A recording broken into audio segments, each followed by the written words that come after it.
کیا آپ نے کبھی سوچا بچوں کی تعلیم پر لاکھوں روپے خرچ کرنے کے بعد بھی اکثر والدین یہ شکوہ کیوں کرتے ہیں کہ بچے ان کا ادب نہیں کرتے؟ اس کی وجہ یہ ہے کہ زندگی گزارنے کے طور طریقے تو نصاب میں شامل ہی نہیں۔ اگر آپ ہزاروں روپے ماہانہ اسکول فیس جمع کروا کر بھی اپنے بچے کی تربیت سے مطمئن نہیں ہیں، اور اگر آپ کسی ایسی کتاب کی تلاش میں ہیں جسے پڑھ کر آپ کا بچہ سعادت مند بن جائے، تو اپنے بچے کو عبدالستار منہاجین کی کتاب 63 آداب زندگی تحفہ میں دیں، تاکہ وہ زندگی کے 63 مختلف پہلوؤں کے آداب جان سکے۔ بڑے سائز کے 304 صفحات پر مشتمل ہارڈ بائنڈنگ کے ساتھ کتاب کی اصل قیمت 1500 روپے ہے، جبکہ اس چینل کی وساطت سے خصوصی ڈسکاؤنٹ کے ساتھ گھر بیٹھے صرف 1200 روپے میں حاصل کرنے کے لیے واٹس ایپ نمبر 0327181779 پر رابطہ فرمائیں۔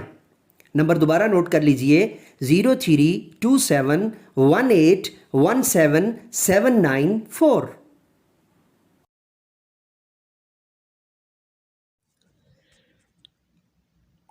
مرشد اردو سے خوش آمدید۔ اقبالیات سیریز کے تحت آج کے نئے ٹاپک اقبال کے خطبات کے ساتھ آپ کی خدمت میں حاضر۔ چلیے شروع کرتے ہیں۔ اقبال کے خطبات۔ اس زمانے میں اقبال کی سرگرمیاں اس بات کی شہادت دیتی ہیں کہ آپ نے برصغیر پاک و ہند میں مسلمانوں کے جداگانہ مملکت کے حصول کے لیے جد و جہد کا آغاز کر دیا تھا۔ آپ کے ذہن میں اسلامی مملکت کا تصور نشو و نما پاتا رہا۔ اس کے لیے سیاسی طور پر زمین ہموار کرنے کے ساتھ ساتھ آپ نے فکری اور نظریاتی زمین ہموار کرنے کی سعی بھی بڑے آسن طریق پر کی، اور اس کا ثبوت وہ خطبات فراہم کرتے ہیں جو بعد میں تشکیل جدید الہیات اسلامیہ دی ریکنسٹرکشن آف اسلامک تھاٹ کی صورت میں یکجا ہو کر شائع ہوئے۔ یہ انگلش اور اردو دونوں زبانوں میں دستیاب ہیں، اور ان کا ترجمہ ہے وہ ایک سید نذیر نیازی صاحب نے کیا ہے، جو سب سے بہترین ہے، اور جو ہے وہ فکر اقبال کے نہایت قریب ہے، اور سہل انداز سے اس کا ترجمہ یعنی جو ہے نا وہ جدید نثری اسلوب کے ساتھ جو ہے وہ محترم شہزاد احمد صاحب نے کیا ہے۔ دونوں تراجم جو ہے وہ مارکیٹ میں دستیاب ہیں۔ اگر آپ بی ایس اردو کے طالب علم ہیں تو یہ دونوں کتابیں خاص طور پہ آپ کے پاس ہونی چاہیے۔ اگر آپ نے جو ہے وہ اقبالیات کا مضمون جو ہے وہ آپ نے سلیکٹ کرا ہوا ہے، تو یہ دو کتابیں ہر صورت آپ کے پاس جو ہے وہ ہونی چاہیے۔ اس کے ساتھ ساتھ اگر آپ کے پاس اقبال کے جو ہے وہ کلیات اقبال کے علاوہ آپ کے پاس لازمی طور پر جو ہے نا وہ موجود ہونا چاہیے کلیات باقیات شعر اقبال کی جو ہے نا وہ پرسنل تھاٹس، اور اقبال کی جو ہے نا وہ شاعرانہ بطور شاعر اقبال کو جاننے کے لیے، اور اس کے ساتھ ساتھ جو فارسی کلام ہے الگ سے بھی آپ کے پاس جو ہے نا وہ موجود ہونا چاہیے۔ اس کے بھی کئی جو ہے وہ آپ کے پاس جو ہے وہ دستیاب ہوتے ہیں، لیکن اگر آپ انٹر کر رہے ہیں اوپن یونیورسٹی کی طرف سے، اور اس کے اندر آپ کو جو ہے نا اقبالیات پڑھنا پڑ رہا ہے، تو آپ کے لیے جو ہے وہ مطلوبہ یہ جو ٹاپک ہے انشاءاللہ العزیز 100% جو ہے وہ کور کرے گا۔ اور اگر آپ بی ایس اردو کے اندر جو ہے نا وہ اقبالیات کا مضمون پڑھ رہے ہیں، تو یہ جو ہے وہ لیکچر وہ آپ کو بیس لیکچر کے طور پہ، یا جو ہے وہ خطبات اقبال کی یا اقبال کے خطبات کی بنیادی جو معلومات ہیں وہ لازمی طور پر فراہم کرے گا۔ اور اس کے ساتھ آپ کو مزید جو ہے وہ چیزیں، اگر آپ تھیسس کر رہے ہیں، اگر آپ اسائنمنٹ کر رہے ہیں، تو اس کے ساتھ اور جو ہے نا وہ آپ کو ایڈ کرنا پڑیں گی۔ لیکن بنیادی فکر کے اعتبار سے مگر اگر آپ اس کو ایز اٹ از بھی جو ہے نا اس ٹاپک کی تحت یہ ساری انفارمیشن جو میں آپ کو دے رہا ہوں، اگر آپ اس کو جو ہے نا وہ ایڈ کر دیتے ہیں، تو آپ کے اسائنمنٹ یا آپ کا کوسچن جو ہے وہ مکمل ہے۔ لیکن ڈپینڈ کرتا ہے کہ ایگزامینر یا جو انویجیلیٹر ہے جو آپ کا پیپر چیکر ہے وہ آپ کے ساتھ جو ہے وہ کیا سلوک کرتا ہے۔ لیکن اس حالت کے اندر بھی سابقہ جو اسٹوڈنٹس کے تجربات ہیں، جو اقبالیات کے اوپر جو پہلے لیکچرز لگے ہوئے تھے، تو اسٹوڈنٹس نے جو کیے ہیں تو الحمدللہ مور دین 80% جو ہے نا وہ مارکس انہوں نے گین کیے ہیں، تو انشاءاللہ یہ بھی آپ کو مور دین 80% مارکس جو ہے وہ دلوائے گا۔ تو چلیے اب آگے شروع کرتے ہیں۔ کی صورت میں یکجا تشکیل جدید الیات اسلامیہ، جس کا انگلش نیم ہوگا reconstruction of the Islamic thought, Islamic ideology کی صورت میں یکجا ہو کر شائع ہوئے ان خطبات کا مقصد یہ تھا کہ اسلام کے اصول و اقدار کو عصر حاضر کے تقاضوں کی روشنی میں پیش کیا جائے۔ آپ نے دلائل کے ساتھ ثابت کیا کہ اسلامی مملکت کا تصور ایسا روپ لے سکتا ہے وہ جدید تقاضوں سے بھی ہم آہنگ ہو۔ آپ نے اس نظریے کو غلط قرار دیا کہ اتحاد عالم اسلامی کے لیے احیاء خلافت ضروری ہے۔ آپ نے کہا کہ پہلے اسلامی ممالک اپنی آزادی اور استحکام کا بندوبست کریں، اس کے بعد ایک لیگ آف مسلم اسٹیٹس بنائی جا سکتی ہے۔ چھٹے خطبہ میں آپ نے فرمایا کہ میں تو دیکھ رہا ہوں کہ اللہ تعالی ہم پر یہ حقیقت آہستہ آہستہ منکشف کر رہا ہے کہ اسلام نہ وطنیت ہے نہ سامراج، بلکہ وہ ایک جمعیت اقوام ہے جو مصنوعی سرحدات اور نسلی امتیازات کو محض حوالے کی آسانی کے لیے تسلیم کرتی ہے، نہ کہ اپنے ارکان کا معیاری دائرہ نظر محدود کرنے کے لیے۔ اپر انڈیا مسلم کانفرنس 23 نومبر 1930 کو علامہ اقبال نے لاہور کے مسلم اکابرین کا ایک اجلاس برکت علی اسلامیہ ہال میں بلوایا۔ آپ نے اپنی افتتاحی تقریر میں فرمایا کہ حالات حاضرہ کے اعتبار سے شمالی ہند کے مسلمانوں کی ایک خاص کانفرنس کا انعقاد ضروری ہے، جس میں صوبہ سرحد بلوچستان، سندھ اور پنجاب کے نمائندے شریک ہوں اور ان صوبوں کے مسلمانوں کو اسلامی حقوق کے حصول کے لیے اس کا حوالہ نوٹ کر لیجئے۔ اقبال تصور قومیت اور پاکستان، مرتبہ ڈاکٹر تبسم کاشمیری، لاہور، 1977، صفحہ نمبر 61۔ تشکیل جدید الہیات اسلامیہ از ڈاکٹر محمد اقبال بحوالہ سرگزشت اقبال، صفحہ نمبر 261۔ منظم کرنے اور ان میں جوش و خروش پیدا کرنے کی تدبیر اختیار کی جائیں۔ کانفرنس کا نام اپر انڈیا مسلم کانفرنس تجویز ہوا۔ علامہ اقبال اس کے صدر مجید ملک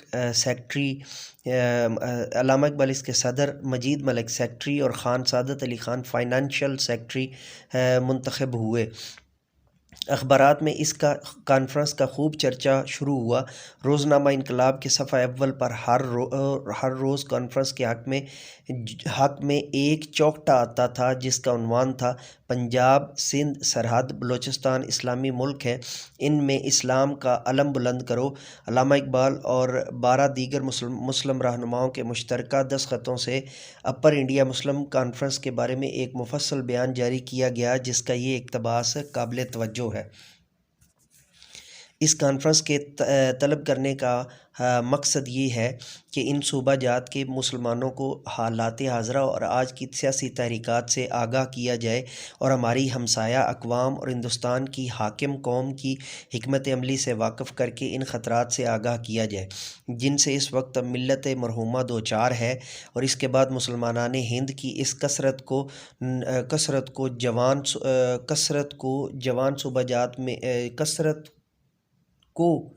یہاں پر کومہ ہے، جو ان صوبہ جات میں ہے جن کو خدائے حکیم و علیم و خبیر نے یقیناً بلا مصلحت نہیں بلکہ کسی ایسی مصلحت کے لیے جو ارباب دانش و بینش پر روز بروز عیاں ہوتی چلی جا رہی ہے، یکجا کر کے رکھا ہے۔ ہندوستان میں اسلام اور ہندوستان کے تحفظ کے لیے سرگرم عمل ہونے کا پیغام دیا جائے۔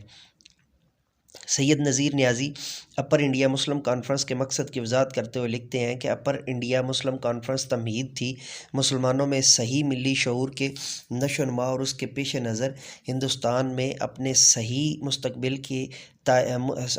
مستقبل کے تعین کی وہ ایک ناگزیر اقدام تھا اسلامی تہذیب و ثقافت کے تحفظ اور پرورش کا، جو ایک مخصوص نقطۂ نظر سے حیات فرد اور جماعت ہی کا دوسرا نام ہے۔ وہ اعلان تھا اپنے جداگانہ ملی وجود کا، لہٰذا از روئے آئین و سیاست اس اقتدار کے حصول کا جو بحیثیت ان کا حق تھا، مختصراً یہ کہ وہ آرزو تھی انجام کار ایک اسلامی ریاست کے قیام اور تشکیل کی۔ اپر انڈیا مسلم کانفرنس دسمبر 1930 میں منعقد ہونا تھی کہ اتنے میں آل انڈیا مسلم لیگ کے الہ آباد جلسے کی صدارت کے لیے علامہ اقبال کا انتخاب عمل میں آیا۔ اس پر کانفرنس کی مجلس استقبالیہ نے کانفرنس کے التوا کا فیصلہ کیا۔ 1931 میں علامہ اقبال کی گول میں اس کانفرنس میں شمولیت کی وجہ سے کانفرنس کے انعقاد کا معاملہ کھٹائی میں پڑ گیا۔ اس کے بعد علامہ اقبال بیمار ہو گئے اور یہ کانفرنس منعقد نہ ہو سکی۔ حوالہ جات نوٹ کر لیجئے۔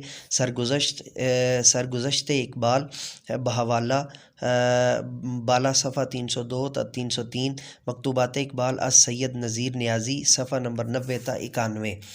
خطبہ الہ آباد۔ آل انڈیا مسلم لیگ کا 21واں سالانہ اجلاس دسمبر 1930 میں الہ آباد میں منعقد ہوا۔ اس اجلاس کی صدارت علامہ اقبال نے کی اور اپنے خطبہ صدارت میں، جو خطبہ الہ آباد کے نام سے مشہور ہے، برصغیر پاک و ہند کے مسلمانوں کے قومی مطالبات کو ایک متعین شکل میں اس طرح پیش کیا کہ برصغیر میں مسلمانوں کی ایک علیحدہ جداگانہ قومی ریاست قائم ہو۔ یہ اجلاس تحریک پاکستان میں ایک اہم سنگ میل کی حیثیت رکھتا ہے۔ مسلم لیگ کی اپنی تاریخ میں بھی اس اجلاس کی بہت اہمیت ہے کہ وہ جماعت جو پچھلے سالوں میں انتشار کا شکار تھی، اب منظم و مرتب ہو کر ایک زندہ اور فعال جماعت کے طور پر سرگرم عمل ہوئی۔ خطبہ الہ آباد فکر اقبال کا ایک شاہکار ہی نہیں بلکہ یہ تحریک پاکستان کی ایک نہایت اہم تاریخی دستاویز بھی ہے۔ اس خطبے کا صحیح مفہوم سمجھنے کے لیے ضروری ہے کہ اس کے متن پر اس کے سیاسی ماحول اور تاریخی پس منظر کے حوالے سے غور کیا جائے۔ برصغیر پاک و ہند کے باشندے مختلف قوموں اور گروہوں سے تعلق رکھتے تھے جو ایک قوم کے رشتے میں کبھی منسلک نہ ہو سکے۔ برطانوی تسلط نے برصغیر کو ایک انتظامی وحدت تو عطا کی تھی، لیکن جوں آزادی کی تحریک ترقی کرتی گئی، قومی امتیاز کم ہونے کی بجائے وسیع تر ہوتا گیا۔ ہندو اکثریت رام راج کا خواب دیکھنے لگی اور مسلمان مستقبل پر نظر رکھتے ہوئے ہندو تسلط سے بچنے کی تدبیریں سوچنے لگے۔ وہ اس کے لیے ہرگز تیار نہیں تھے کہ ایک غلامی سے نکل کر دوسری غلامی کا جوا اپنی گردن میں ڈال لیں یا پٹا اپنی گردن میں ڈال لیں۔ اس لیے برصغیر میں مسلمانوں کی جداگانہ ملی حیثیت کو برقرار رکھنے کے لیے ایک علیحدہ مسلم ریاست ناگزیر تھی۔ علامہ اقبال اولین مفکر تھے جنہوں نے برصغیر پاک و ہند میں ایک علیحدہ مسلم ریاست کا تصور مثبت اور نظریاتی بنیادوں پر پیش کیا۔ اس کے لیے ضروری ہے کہ خطبہ الہ آباد کا مطالعہ ذرا تفصیل سے کیا جائے۔ اس سے پاکستان کی نظریاتی بنیادوں کو صحیح طور پر سمجھنے میں مدد ملے گی۔ خطبہ الہ آباد کے آغاز میں علامہ اقبال نے ہندوستان میں اسلام کے کردار کا بحیثیت ایک اخلاقی نصب العین اور سیاسی نظام کے جائزہ پیش کیا۔ انہوں نے فرمایا کہ ہندوستان کے مسلمانوں کے اجتماعی وجود اور اتحاد کی اصل بنیاد اسلام ہے۔ اس کے بعد آپ نے یورپ میں لوتھر اور روسو کے افکار کا جائزہ لیتے ہوئے بتایا کہ یورپ کی نگاہیں بنی نوع انسان کے عالمگیر سطح نظر سے ہٹ کر علاقائی بنیادوں پر اقوام و ملک کی تنگ حدود میں الجھ گئی۔ مذہب کو فرد کا محض ذاتی معاملہ قرار دیا گیا اور اس فرد کی دنیاوی زندگی سے کوئی واسطہ نہیں۔ آپ نے مسلمانوں کو تنبیہ کی اگر انہوں نے مغربی مذہب کو قبول کر لیا تو وہ اپنی ساری اہمیت، انفرادیت اور ملی تشخص کھو بیٹھیں گے۔ آپ نے فرمایا اسلام انسان کی وحدت کو روح اور مادے کی ناقابل مصالحت دوئی میں تقسیم نہیں کرتا۔ اسلام کا دینی نصب العین بنیادی طور پر اسلام کے معاشرتی نظام سے تعلق رکھتا ہے۔ ان میں سے ایک کو رد کرنے کا مطلب ہے کہ دوسرا بھی رد کر دیا گیا ہے۔ اس لیے اگر قومی، یہاں پر حوالہ نمبر 14 لے لیجئے، حرف اقبال مؤلف لطیف احمد شیروانی لاہور صفحہ نمبر 18۔ اگر قومی بنیادوں پر ایک نظام سیاست کی تشکیل کا مطلب یہ ہے کہ اسلامی اصول جمعیت کی جگہ لے لے تو یہ بات ایک مسلمان کے لیے بالکل ناقابل تصور ہے، اور یہی وہ معاملہ ہے جو موجودہ وقت میں مسلمانان ہند سے براہ راست تعلق رکھتا ہے۔ اس کے علاوہ علامہ اقبال نے فرانسیسی مفکر ارنسٹ ریناں کی قوم کی تعریف کے حوالے سے فرمایا کہ تجزیے سے ثابت ہو گیا ہے کہ ہندوستان میں مختلف ذاتوں اور مذہبوں کی اکائیوں میں انفرادیت کو کسی وسیع تر کل میں سمو دینے کا رجحان پیدا نہیں نہیں ہوا۔ پھر فرقہ وارانہ مفاہمت کی کوششوں کی ناکامی کا جائزہ لینے کے بعد علامہ اقبال نے فرمایا کہ ہماری ناکامی کی کوئی بھی وجہ ہو، میں اب بھی پر امید ہوں۔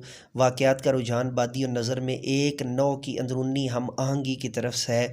جہاں تک میں مسلم ذہن کا مطالعہ کر سکا ہوں، مجھے یہ اعلان کرنے میں کوئی ہچکچاہٹ محسوس نہیں ہوتی کہ اگر اس اصول کو مستقبل فرقہ وارانہ تصفیہ کی بنیاد پر بنایا جائے کہ ہندی مسلمانوں کا حق ہے کہ وہ اپنی مخصوص ثقافت اور روایات کے خطوط پر ہندوستان میں اپنی سکونتی خطے میں آزادانہ اپنی بھرپور نشو و نما کر لے، تو وہ آزادی ہند کے لیے سب کچھ قربان کرنے کے لیے تیار ہوگا۔ اس خطبے میں علامہ اقبال نے واضح طور پر فرمایا کہ ہندوستان ایک چھوٹا سا ایشیا ہے، یہاں کے لوگ مختلف نسلوں سے تعلق رکھتے ہیں، مختلف زبانیں بولتے ہیں، مختلف مذاہب رکھتے ہیں، اس لیے جب تک فرقہ وارانہ جماعتوں کے وجود کو تسلیم نہ کر لیا جائے، ہندوستان پر مغربی جمہوریت کے اصول کا اطلاق ممکن نہیں۔ لہٰذا مسلمانوں کا مطالبہ کہ ہندوستان کے اندر ایک مسلم ہند کی تخلیق ہو کاملاً جائز ہے۔ آل پارٹیز مسلم کانفرنس کے مطالبات کا مقصد یہی تھا کہ ہندوستانی فرقوں کی انفرادیت کچلنے کی جگہ نہیں، اس طرح پھلنے پھولنے کا موقع فراہم کیا جائے کہ ایک دوسرے کے دوش بدوش آگے بڑھ سکیں۔ اس کے بعد خطبہ الہ آباد کے یہ تاریخی الفاظ آتے ہیں کہ میری خواہش ہے کہ پنجاب، شمال مغربی سرحدی صوبہ سندھ اور بلوچستان کو ایک ریاست میں ملوایا جائے، خواہ یہ ریاست سلطنت برطانیہ کے اندر حکومت خود اختیاری حاصل کرے، خواہ اس کے باہر۔ مجھے تو ایسا نظر آتا ہے کہ اور نہیں تو شمال مغربی ہندوستان کے مسلمانوں کو بالآخر ایک منظم اسلامی ریاست قائم کرنا پڑے گی اور اسلام ریاست قائم کرنا پڑے گی۔ اور اگر ہم چاہتے ہیں کہ اس ملک میں اسلام بحیثیت ایک تمدنی قوت کے زندہ رہے تو اس کے لیے ضروری ہے کہ وہ ایک مخصوص علاقے میں اپنی مرکزیت قائم کر سکے۔ میں صرف ہندوستان اور اسلام کے فلاح و بہبود کے خیال سے ایک منظم اسلامی ریاست کے قیام کا مطالبہ کر رہا ہوں۔ علامہ اقبال نے اپنے خطبہ کے آخر میں فرمایا کہ برصغیر کے مسلمان اس وقت اپنی زندگی کے ایک نازک دور سے گزر رہے ہیں۔ حوالہ 15 اقبال تصور قومیت اور پاکستان از ڈاکٹر تبسم کاشمیری لاہور 1977 صفحہ 64۔ 16 نمبر برگ گل مجلہ اردو کالج کراچی اقبال نمبر 1977 صفحہ 120۔ 17 برگ گل مجلہ اردو کالج کراچی اقبال نمبر 1977 صفحہ 120۔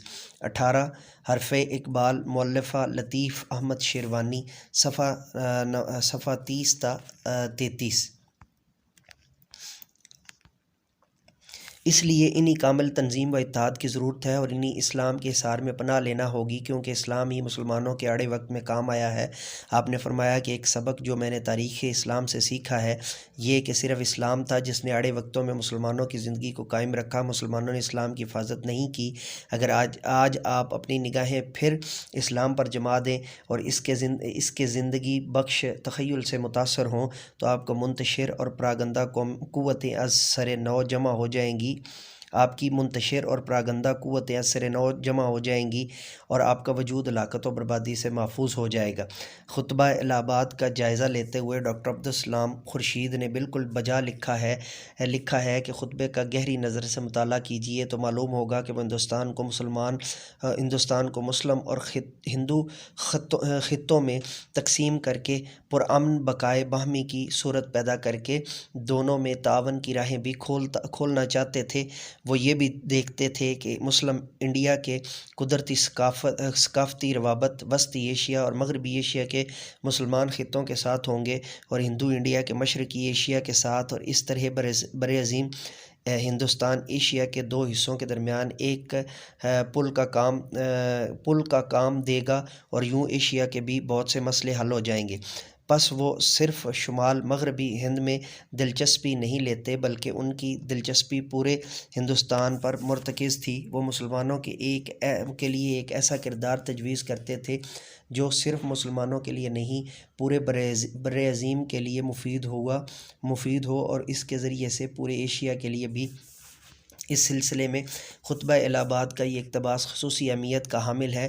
ہندوستان کی تاریخ کا موجودہ بحران تقاضا کرتا ہے کہ مسلمان قوم مکمل طور پر منظم اور وہ مقصد اور ارادے کے اتحاد سے بہرہ ور ہو منظم اور وہ مقصد اور ارادے کے اتحاد سے بہرہوار ہو، یہ وہ قوم کی طرف جو ہے نا وہ لوٹ رہا ہے، یعنی اس کی نسبت قوم کی طرف ہے۔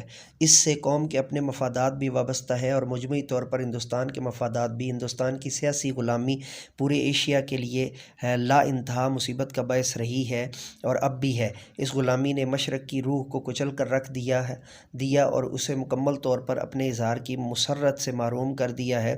یہ وہی روح تھی جس نے کسی زمانے میں مشرق کو ایک عظیم اور شاندار ثقافت کا خالق بنایا۔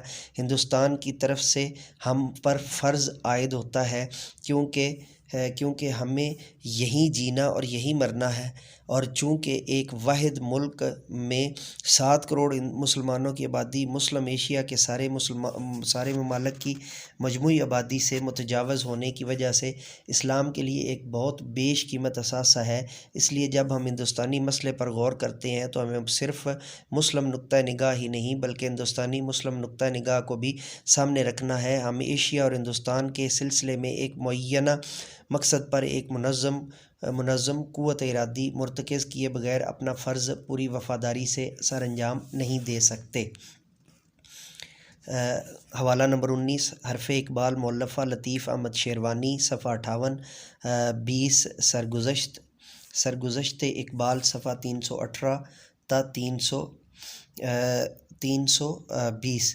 یہاں پر ہمارے جو ہے وہ آج کے لیکچر کا جو ہے وہ اختتام ہوتا ہے، اور آگے کچھ امپورٹنٹ جو ہے نا وہ توضیحات ہیں ان کو جلدی سے دیکھ لیتے ہیں۔ اضطراب، بے چینی، موقف مراد جن نظریات پر قائم تھے، ارباب حل و عقد مراد با اختیار لوگ، تخریبی تنقید، منفی نکتہ چینی، ارمغان، تحفہ، اخوت، بھائی چارہ، اقرار، ماننا، اجتہاد، اسلامی فقہ کی روشنی میں فیصلہ کرنا، سامراج، نوآبادیاتی، اپر انڈیا مراد شمالی ہند، ملت مرحومہ مراد ملت اسلامیہ، ارباب دانش و بینش عقل مند لوگ، ناقابل مصالحت دوئی وہ دوئی جو ختم نہ ہو سکے، بادی النظر بظاہر بقائے باہمی ایک دوسرے کی بقا اور حفاظت کا خیال رکھنا، کسی کی ذات میں مرتکز، کسی شخص پر منحصر، احیاء خلافت کو دوبارہ زندہ کرنا۔ تو آج ہمارے خطبات اقبال کے جو ہے وہ تینوں حصے مکمل ہو گئے ہیں، تو انشاءاللہ العزیز بہت جلد یہ آپ کو جو ہے وہ مرشد اردو پروفیسر چینل پر دستیاب ہوں گے، اور اس کے بعد ہم اقبالیات کے ایک نئے جو ہے وہ عہد کے ساتھ اور نئے لیکچر کے ساتھ دوبارہ نئے جو ہے وہ ٹاپک کے ساتھ دوبارہ آپ کی خدمت میں حاضر ہوں گے، یا نئی سیریز کے ساتھ اقبالیات کی سیریز کے اندر رہتے ہوئے نئے جو ہے وہ عناوین اور نئے موضوعات کی سیریز کے ساتھ دوبارہ حاضر ہوں گے۔